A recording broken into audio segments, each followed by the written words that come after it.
Hi, ನನ್ನವ್ರಿಗೆಲ್ಲರಿಗೂ ಶುಭೋದಯ. ಯಾರೇನು ನನ್ನ channel ನೋಡ್ತಾ ಇಲ್ವೋ ಅವರೆಲ್ಲ ಸಬ್ಸ್ಕ್ರೈಬ್ ಮಾಡ್ಕೊಳ್ಳಿ ಚಾನಲ್ನ. ಇದು ವಿಡಿಯೋ ನೋಡಿ, ಪ್ಲೀಸ್ ವಿಡಿಯೋ ನೋಡಿ ಲೈಕ್ ಕೊಡಿ. ನಾನು ಇವತ್ತು ಬೆಳಗ್ಗೆನೇ ಎದ್ದು ಈಚೆ ಬಂದೆ. ಈಚೆ ಸೂರ್ಯನಿಗೆ ನಮಸ್ಕಾರ ಹಾಕಿ ನೆಕ್ಸ್ಟು ನಾನು 6 ಗಂಟೆ ಆಗಿತ್ತು. ನಮಸ್ಕಾರ ಹಾಕಿ ಈಚೆ ನಮಸ್ಕಾರ ಹಾಕಿ ಹೂ ಬಿಡಿಸ್ಕೊಳೋಣ ಅಂತ ಹೋದೆ. ಯಾಕಂದರೆ ನೀರು ಬಿಟ್ಟಿರಲಿಲ್ಲ. ಇನ್ನು ನೀರು ಬಿಟ್ಟರೆ ಬಾಗಿಲು ತೊಳೆಯೋಣ ಅಂತ ಹೇಳ್ಬಿಟ್ಟು ಫಸ್ಟ್ ಹೂ ಬಿಡಿಸೋಣ ಅಂತ ಹೂ ಬಿಡ್ಸೋಕೆ ಹೋಗ್ತಾಯಿದ್ದೀನಿ. ಹೂವು ಬಿಡಿಸ್ಕೊಂಡು ಎಲ್ಲ ಬಿಡಿಸ್ಕೊಂಡಿದ್ದಾಯಿತು. ನೋಡ್ತಾ ಇರ್ಬೋದು, ತುಂಬ ಹೂವು ಸಿಕ್ತು. ನೆಕ್ಸ್ಟು ಇಲ್ಲಿ ಬಂದೆ.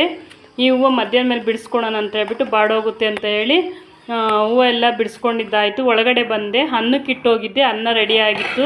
ನನ್ನ ಮೊಮ್ಮಗ ಸ್ಕೂಲಿಗೆ ಟೈಮ್ ಆಗುತ್ತೆ ಟಿಫನ್ ಮಾಡೋಣ ಅಂತ. ಇನ್ನು ಹುಡುಗರು ಮಲಗಿದ್ರು. ಈಚೆ ಬಂದೆ. ಈಚೆ ಮನೆ ಒಳಗೆ ಮತ್ತು ವರಂಡ ಎಲ್ಲ ಕಸ ತಳ್ಳಿಬಿಟ್ಟು ನೆಕ್ಸ್ಟು ಈಚೆ ಎಲ್ಲ ತಳೆದೆ. ಹಂಗೂ ನೀರು ಬಿಟ್ಟಿರಲಿಲ್ಲ. ಇವತ್ತು ಲೇಟ್ ಆಗೋಯ್ತು ನೀರು ಬಿಡಲಿಕ್ಕೆ. ಇದೆಲ್ಲ ಕ್ಲೀನ್ ಮಾಡಿಕೊಂಡು ನೆಕ್ಸ್ಟು ನಾನು ಆಚೆ ಬಂದೆ. ಇಲ್ಲಿ ನೋಡಿದೆ, ಇನ್ನೂ ನೀರು ಬಿಟ್ಟಿರಲಿಲ್ಲ. ಇನ್ನೂ ಒಂದು ಸ್ವಲ್ಪ ವೆಯ್ಟ್ ಮಾಡೋಣ ಅಂತ ಹೇಳಿ ನಾನು ವಾಕ್ ಮಾಡಿದೆ ಒಂದು 20 ನಿಮಿಷ. ನೀವು ಅಷ್ಟೇ ಪ್ರತಿದಿನ ವಾಕ್ ಮಾಡಿರಿ. ಯಾಕಂದರೆ 2 ಟೈಮು ಬೆಳಿಗ್ಗೆ ಸಾಯಂಕಾಲ ವಾಕ್ ಮಾಡಿರಿ, ನಮ್ಮ ದೇಹಕ್ಕೆ ತುಂಬ ಒಳ್ಳೆಯದು.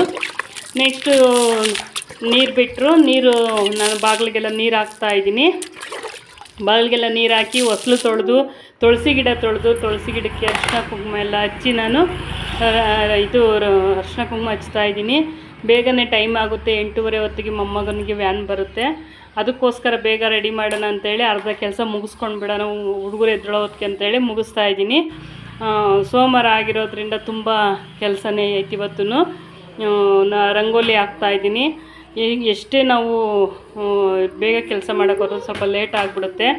ನಮ್ಮ ಚಿಕ್ಕವನು ಎದ್ದೇಳೋ ಹೊತ್ತಿಗೆ ನನ್ನ ಕೆಲಸ ಎಲ್ಲ ಮಾಡ್ಕೋಬೇಕು. ಅಲ್ಲಿಂದ ಹೊಸ್ಲಿಗೆ ಇನ್ನೊಂದು ಹೇಳಬೇಕು ಅಂದರೆ, ಹೊಸ್ಲಿಗೆ ನೀವು ಮಕ್ಕಳಿರೋರ ಮನೆಗೆ ಹೂ ಇಡೋಕ್ಕೆ ಹೋಗಬೇಡ್ರಿ. ಹೊಸ್ಲ ಹತ್ರ ಮೊನ್ನೆ ಒಂದು ಟಿ ವಿ ಒಳಗೆ ವಿಡಿಯೋ ನೋಡಿ ಮೊಬೈಲ್ನಾಗೂ ಟಿ ವಿ ಒಳಗೆ ನೋಡಿ ತುಂಬಾ ಬೇಸರ ಆಯಿತು. ದಾಸವಾಳ ಹೂವು ಪಾಪು ತಿಂದುಬಿಟ್ಟು ತುಂಬಾ ಇದು ಆಯಿತು, ಡೆತ್ ಆಯಿತು. ಅದಕ್ಕೋಸ್ಕರ ನೀವು ಇಡೋಕ್ಕೆ ಹೋಗ್ಬೇಡ್ರಿ. ಹೊಸ್ಲಿಗೆ ಚೂರು ಮಾಡಿ ಹಾಕ್ಬಿಡಿ. ಇಲ್ಲಿ ಬಂದೆ. ಅನ್ನ ರೆಡಿಯಾಗಿತ್ತು. ಪುಳಿಯೋಗರೆ ಒಗ್ಗರಣೆ ಮಾಡಿ ಪುಳಿಯೋಗರೆ ಹಾಕಿ ಬಾಕ್ಸ್ಗೆ ಹಾಕಿ ನಾನು ಮೊಮ್ಮಗನ ಟೈಮ್ ಆಗುತ್ತೆ ಅಂತ ಹೇಳಿ ಅವನಿಗೆ ರೆಡಿ ಮಾಡಿ ಕಳಿಸ್ದೆ. ವ್ಯಾನ್ ಬಂದೇ ಬಿಡ್ತು. ಅವನು ವ್ಯಾನಿಗೆ ಹೋದ. ವ್ಯಾನಿಗೆ ಹೋಗಿದ ನಂತರ ಒಳಗಲ್ ಕೆಲಸಕ್ಕೆ ಬಂದೆ. ಅಲ್ಲಿಗೆ ಅರ್ಧ ಕೆಲಸ ಮುಗಿದಿತ್ತು. ಒಳಗೆ ನೆಲ ಎಲ್ಲ ನಾನು ನೆಲ ಒರೆಸ್ತಾ ಇದ್ದೀನಿ. ನೆಲ ಒರೆಸ್ಬಿಟ್ಟು ಇವತ್ತು ಬೇಗನೆ ಸ್ನಾನ ಮಾಡಿ ಪೂಜೆ ಮಾಡೋಣ ಅಂತೇಳಿ ಸ್ನಾನ ಮಾಡ್ಕೊಂಡು ಬಂದು ನಾನು ಇಲ್ಲಿ ದೇವ್ರ ಹತ್ರ ಎಲ್ಲ ಕ್ಲೀನ್ ಮಾಡ್ತಾ ಇದ್ದೀನಿ. ದೇವ್ರ ಮನೆ ಆಲ್ರೆಡಿ ನಾನು ಶುಕ್ರವಾರನೇ ಎಲ್ಲ ತೊಳೆದು ರೆಡಿ ಮಾಡಿದ್ದೀನಿ. ಪೂಜೆ ಮಾಡೋಣ. ಒಂದು ಕಳಸ ಚೊಂಬು ಮಾತ್ರ ನಾನು ಚೇಂಜ್ ಮಾಡ್ತೀನಿ. ಅದು ನೀರು ತುಂಬಿರೋ ಚೇಂಜ್ ಮಾಡಲೇಬೇಕದು. ಎಲ್ಲ ದೇವ್ರ ಸಾಮಾನು ತೊಳ್ಕೊಂಡು ಬಂದು ಇಲ್ಲಿ ಹೂವೆಲ್ಲ ಇಟ್ಟು ದೀಪ ಅಂಟಿಸೋಣ ಅಂತ ರೆಡಿ ಮಾಡ್ತಾ ಇದ್ದೀನಿ. ಎಷ್ಟೇ ಬೇಗ ಮಾಡೋಕ್ಕೋದ್ರೂ ಇದಾಗ್ತೈತಿ. ಇನ್ನೊಂದು ಹೇಳಬೇಕು ಅಂದರೆ, ನಿಮ್ಮ ಮನೆಯೊಳಗೆ ಪ್ರತಿಯೊಂದು ಮನೆಗೂ ಒಂದು ಕಿರಿಕಿರಿ ಇದ್ದುತ್ತೆ. ಒಂದು ಸಂಸಾರದಲ್ಲಿ ಸಮಸ್ಯೆ, ಮಕ್ಕಳದೇ ಆಗಿರ್ಬೋದು, ಏನೇ ಒಂದು ಇದಿದ್ರೂ ಭಗವಂತನ ಸಂಕಲ್ಪ ಮಾಡಿಕೊಂಡು ಪೂಜೆ ಮಾಡಿರಿ. ಪ್ರತಿದಿನ ದೀಪ ಅಂಟಿಸ್ರಿ ಮನೆಯೊಳಗೆ, ತುಂಬ ಒಳಿತಾಗುತ್ತೆ. ಇಷ್ಟು ಹೇಳೋಕ್ಕೆ ಇಷ್ಟಪಡ್ತೀನಿ. ನೋಡಿ, ಈ ಚೊಂಬು ನಾನು ವಾರಕ್ಕೆ 2 ಟೈಮ್ ನಾನು ನೀರು ಬದಲಾಯಿಸ್ತೀನಿ. ತುಂಬ ಒಳ್ಳೆಯದಂತೆ. ಲಕ್ಷ್ಮಿ ಮನೆಯೊಳಗೆ ನೆಲೆಸಿರ್ತಾರೆ. ಈ ಥರ ನಾವು ಮಂಗಳವಾರ ಶುಕ್ರವಾರ ಮಾತ್ರ ಅದನ್ನು ಚೇಂಜ್ ಮಾಡಬಾರ್ದು. ಗುರುವಾರ ಸಾಯಂಕಾಲ ಮತ್ತು ಸೋಮವಾರ ದಿವಸ ನಾವು ಚೇಂಜ್ ಮಾಡಬೇಕು. ಇಲ್ಲೆಲ್ಲ ಆಯಿತು.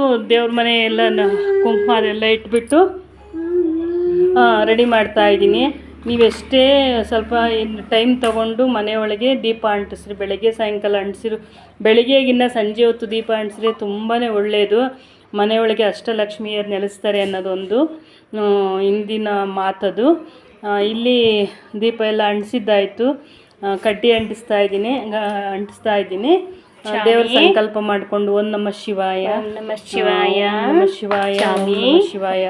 ನಮ್ಮ ಮನೆ ದೇವರಾಗಿರೋದು ನಂಜುಂಡೇಶ್ವರ ಸ್ವಾಮಿ. ನಾನು ಪೂಜೆ ಎಲ್ಲ ಮುಗಿಸಿ ಸ್ವಾಮಿಗೆ ಸಂಕಲ್ಪ ಮಾಡಿಕೊಂಡು ಮಹಾಮಂಗಳಾರತಿ ಆತಾರೆ. ಈ ದಿನ ನಾನು ಯಾವ ಥರ ಪೂಜೆ ಮಾಡಿ ಕೆಲಸ ಮುಗಿಸಿ ಪೂಜೆ ಮಾಡಿದ್ದೀನಿ ಅನ್ನೋದು ಒಂದು ವಿಡಿಯೋ ಹಾಕ್ತಾ ಇದ್ದೀನಿ. ನಿಮ್ಗೆ ಇಷ್ಟ ಆದರೆ ಲೈಕ್ ಮಾಡಿ, ಶೇರ್ ಮಾಡಿ. ಇದರಲ್ಲಿ ಏನಾದರೂ ಮಿಸ್ಟೇಕ್ ಇದ್ದರೆ ನೀವು ಕಮೆಂಟ್ ಬಾಕ್ಸ್ನ ಕಮೆಂಟ್ ಹಾಕಿ. ತಪ್ಪದೆ ವಿಡಿಯೋ ನೋಡಿ ಲೈಕ್ ಮಾಡಿ, ಶೇರ್ ಮಾಡಿ. ಮತ್ತೊಂದು ವಿಡಿಯೋ ಜೊತೆ ಬರ್ತೀನಿ ನಾನು. ಇಲ್ಲಿಗೆ ಪೂಜೆ ಮುಗೀತು.